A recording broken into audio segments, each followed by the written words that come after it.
শত বছরের প্রাচীন ভুয়াপুরের বিলচাপড়ার কুটির শিল্প ইন্দিকা তৈরি বাঁশের চাটাই তালাই দাঁড়িয়ে যাইতেছে দেশের বিভিন্ন জায়গায়।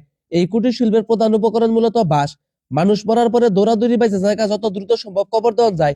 মৃত ব্যক্তির কবরের দিকে অতি প্রয়োজনীয় একটা জিনিস হইল বাঁশের তালাই বা বাঁশের দাড়ি। টাঙ্গাইল জেলার বিলচাপড়া গ্রামে শত বছর ধরে তৈরি হইতেছে মৃত ব্যক্তির তালাই, বাঁশ দিয়ে বানানো ডোল, ধানের বেড় সহ নানান ধরনের জিনিসপাতি, যা স্থানীয় আট বাজার ছাড়াও যে কোনো সময় বিলচাপড়া থেকে সংগ্রহ করা যায়। বিলচাপড়ার আশেপাশের বিভিন্ন এলাকা সহ ভুয়াপুর উপজেলার বিভিন্ন জায়গার মানুষ আপনজন মল্লি সোজা বিলচাপড়া এবারে তালাইয়ের দিকে। আমি বিশ্বাস করি গোর কাটা যাওয়া সবের কাজ, কবরের এই তালাই বানানো নিশ্চয়ই সবের কাজ, যদিও হাদিস কি কয় তা জানি না। বাবা কিছু কিছু আগে এই কাম করে নাই তাও।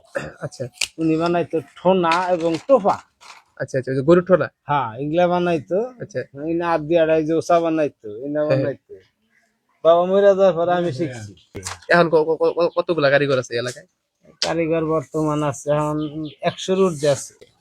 তাহলে আপনারা হচ্ছে এই বেদি তুলাইতেছেন এবং মহিলারা যারা ভিতরে দেখলাম এরা বানাইতেছে, মানে মূলত কনজাতালি দাড়ির মেইন কাম যেটা বানাই না বুড়াই না যে কামটা ওটা মহিলারা করে। ওটা কি এরপর আপনাদের শিখাই নিচে না করে? না, ওটা কাজ তো যার যার মতো যতই কাজ করি যদি মহিলা না বানায় দেয় তাহলে আর আইগাবো না। আইগাবো না না, মহিলা এলে প্রধান।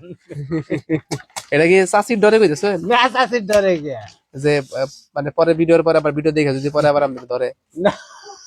না, হ্যাঁ না, মহিলা না, ওই যে আমার বাড়িতে বানাহার না আমি নিজেই তুলাই দেই। হ্যাঁ হ্যাঁ, এই যে উলাউলি বাজে আর যাগর মহিলা শক্ত আচ্ছা আচ্ছা। তারা কাজ করে তাদের মাল বেশি হয়। মানে তাহলে আপনি বেদি তুলাই দিবেন আর চাষি বানাবো? হ্যাঁ, মানে মেন কোন যায় তাহলে চাষি প্রধান এই তো প্রধান। আর নেই তাহলে হেরা সিস্টেম, তাই না? তাহলে এই চাষি কি আপনার বেতন দেয় নাকি আপনি চাষির বেতন দেন? এইটা আমার বেতন দেয়। এই দাড়িগুলা কি স্থানীয় যে আটগুলো আছে যেমন নিকরাল, গোবিন্দেশী আট, এই সমস্ত আটও বেশি দাম দেয়? এগুলা তো একচুয়ালি হাটে কম বেছে, কম বেছে না? এগুলা যায় গেল কালীহাটি, কালীহাটি, মধুপুর, আচ্ছা। ময়মনসিং আর চকোনা। আপনারা মূলত যে দাড়িগুলা বানান এই দাড়িগুলা কি কি কামে ব্যবহার হয়? এগুলা ধান হয় এবং সিলিং বানায়, হ্যাঁ, মানুষ মল্লি লাগে, ওই যে ডাওরের উপর যে সাড়ে যেটা দেয় হ্যাঁ, ওটাতে বিভিন্ন ধরনের কাজ করে। যেমন মানুষ পরি যে সাড়ে যেটা ওটা কিরকম দাম? ওটা 300। মানে প্রতি সাড়াই? হ্যাঁ, 300, 350। আর বেড়ের দাম কি?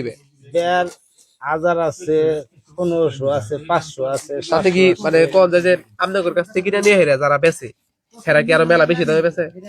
আঙ্গুর গাছ যদি 600 টাকা কিনে, হ্যাঁ, এ 800, 1000 টাকা বেচবো সিজনে। 1000 টাকা না? হ্যাঁ, তাহলে কি পরিমাণ আপনার এই ধরেন যে একটা দাড়ি আপনি বানাইলেন, একটা দাড়ি বানাই হেরা ওটাতে কি পরিমাণ লাভ হবো? আমার ওই কামলার দাম থাকে, কামলার দাম থাকে আর মানে আহামরি যে এটাতে লাভ তা না? না, না, তাহলে লাভ না তারপর আপনারা কিনতে বানাইতেছে আমি অন্য কোনো কাজ করি না। এটা দিকে না? হ্যাঁ, আর অনেক কাছে যে বংশ পরম্পরা এটা করছে বা হচ্ছে আপনি না, না। আপনারা শুরু করছিলেন একটা ঐতিহ্যের একটা বিষয় হয়ে গেছে এই জন্য বাদ দিন না, এটা কি মানে? আমরা দুই ভাইয়ে কাজ করছি। আচ্ছা বাবা কিছু কিছু আগে এই কাম করে নাই তাও। আচ্ছা উনি বানাইতো ঠোনা এবং টোপা। আচ্ছা আচ্ছা, ওই যে গরুর ঠোনা। হ্যাঁ, এগুলা বানাইতো। আচ্ছা, ইনা আদি আড়াই যে ওসা বানাইতো, ইনা হ্যাঁ। বানাইতো। বাবা মরে যাওয়ার পরে আমি শিখছি। আচ্ছা, আবার ছোট ভাই শিখছে, আর ছোট ভাই বাদ দিয়ে সইতে গেছে। ও আচ্ছা আচ্ছা। আমি শিখছি, আমার আর বংশধর কেউ শিখে নাই। তার মানে আপনি যদি মরে যান গে আর তাহলে বন্ধ শেষ। হ্যাঁ, বন্ধু।